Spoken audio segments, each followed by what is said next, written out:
जय शिवराय मित्रांनो, मराठा समाजाला ओबीसी प्रमाणे सवलती आणि सोयी सुविधा लागू असा शासन निर्णय आला। तो शासन निर्णय आपण बघितला, पण या सोयी सुविधाचा नेमका मराठा समाजातील विद्यार्थ्यांना तरुणांना काय फायदा होणार आहे ते सुद्धा आपल्याला माहीत असणं गरजेचं आहे। आता आपलेच बरेच जण काही म्हणतात की या सोयी सुविधाचा काय फायदा मिळणार आहे, त्याचं उत्तर एका शब्दात सांगतो। सध्या लक्ष्मण हाके जे वरडायलेत का किंवा नवनाथ वाघमारे वरडायलेत का, बस याच्यावरूनच समजून घ्यायचं की नक्कीच या माध्यमातून फायदा आहे। मात्र यामध्ये ओबीसीचंही कोणत्या प्रकारचं नुकसान नाही। त्याचं थोडक्यात उदाहरण सांगतो। एखाद्या जागी समजा जेवण्याची पंगत आहे, ते अगोदर जेवायला बसलेले आहेत आणि मग तिथं काही लोक दुसरे जाऊन बसले। आता त्याला तर जेवायला भेटायले, मात्र हे नवीन आलेत यायला बी जीव घालायचे, म्हणून त्याचं फक्त पोट दुखायले की त्याला काऊन जेव घालायले, फक्त आम्हालाच जेव घाला, बाकी दुसरं काहीच नाही। त्यामध्ये कोणत्याही प्रकारचं ओबीसीचं नुकसान नाही। जसं आज शाळेमध्ये विद्यार्थी ओपनचे जातात, ओबीसीचे जातात, एससीचे जातात, एसटीचे जातात, जशा त्यांना सुविधा मिळतात बस तशाच सुविधा फक्त यायला मिळणार आहेत। म्हणजे ज्या बेंचावर ते बसतात त्या बेंचावर यायला जागा मिळणार आहे, अशातला प्रकार आहे। मात्र ह्या ज्या काही सवलती आहेत का, यापासून नेमका मराठा समाजातील विद्यार्थ्यांना काय फायदा होणार आहे हे समजून घेणं गरजेचं आहे। आणि त्या 8 सवलती आहेत, आपण या माध्यमामध्ये ऐकल्या, या अगोदर आपल्या चॅनलवर सुद्धा आपण पाहिल्या। मात्र याच्यातून फायदा कसा मिळवायचा आहे हे सगळ्यात महत्त्वाचं आहे आणि तेच आपल्याला या व्हिडिओत जाणून घ्यायचं आहे। त्यामुळे व्हिडिओ शेवटपर्यंत बघा। या ज्या काही 8 तरतुदी आहेत यामध्ये काय सुविधा मिळणार आहेत हे सगळं आपल्याला इत्थंभूत बघायचं आहे। मात्र विनंती एकच राहील की तुम्ही जर आपल्या चॅनलवर नवीन असताल तर चॅनलला सबस्क्राईब करा आणि हा व्हिडिओ जास्तीत जास्त शेअर करायला विसरू नका, कारण आपण पाहिला मात्र याचा फायदा दुसऱ्याला सुद्धा व्हावा ही अपेक्षा महत्त्वाची असते। आता यामध्ये एक लक्षात घ्या, हा जो काही शासन निर्णय आहेत यामध्ये जे जे प्रशासकीय विभाग आहेत या सर्व विभागांना या सवलती लागू होणार। त्यामध्ये महत्त्वाचे विभाग आहेत शालेय शिक्षण व क्रीडा विभाग, त्यानंतर उच्च व तंत्र शिक्षण विभाग, वैद्यकीय शिक्षण विभाग, कृषी पशुसंवर्धन दुग्ध व्यवसाय व मत्स्य व्यवसाय विभाग, म्हणजे शिक्षणाला आहे आणि शेतकऱ्याला आहे, उच्च शिक्षणाला सुद्धा आहे।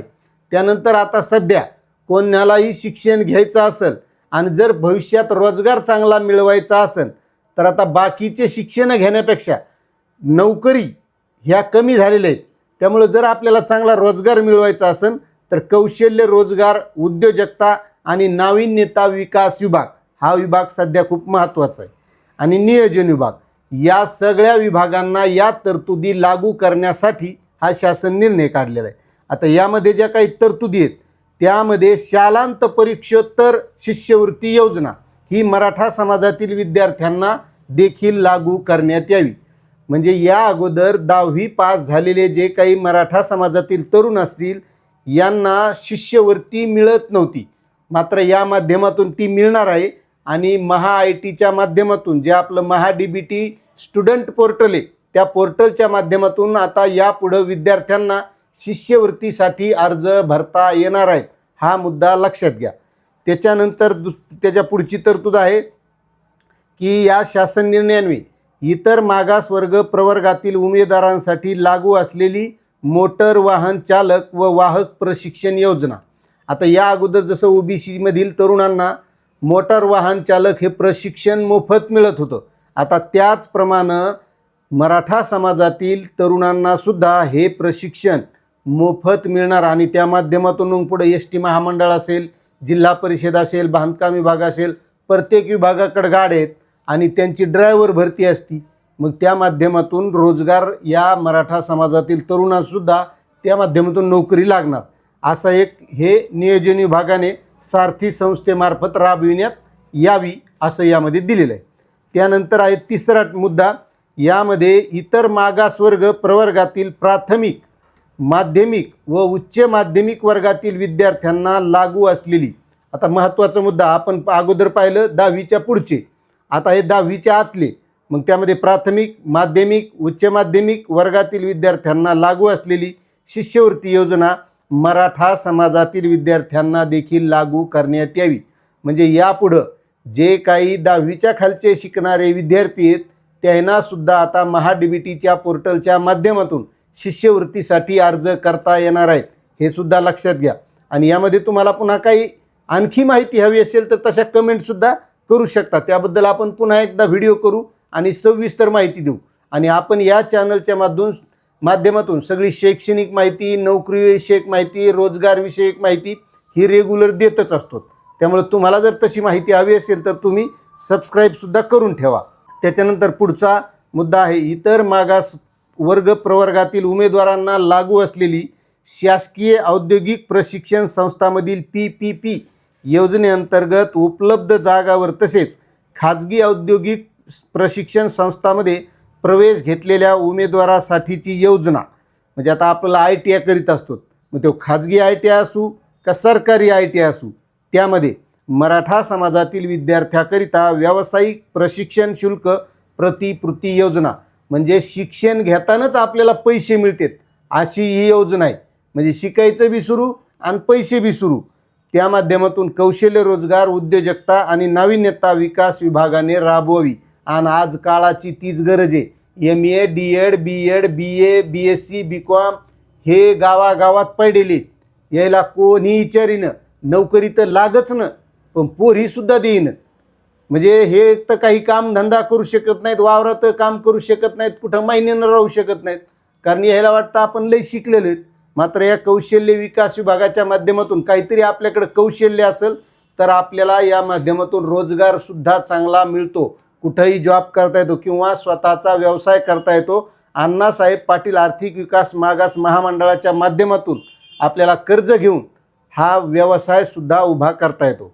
त्याच्यानंतर त्याच्या पुढचा मुद्दा आहे, अनुदानित व विना अनुदानित महाविद्यालयामध्ये शिक्षण घेत असलेल्या इतर मागास वर्ग प्रवर्गातील विद्यार्थ्यांना लागू असलेल्या इतर 16 बाबीबाबतची प्रतिपूर्ती करण्याबाबतची योजना मराठा समाजातील विद्यार्थ्यांना देखील लागू करण्याबाबतची कार्यवाही या संबंधित विभागानं करायची. म्हणजे जास्तीत जास्त शैक्षणिक फायदा आहे.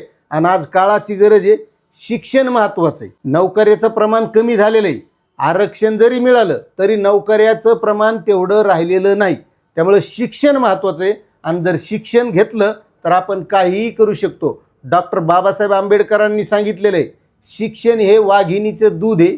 जर ते दूध घेतलं तर माणूस डरकाळी फोडल्याशिवाय राहत नाही.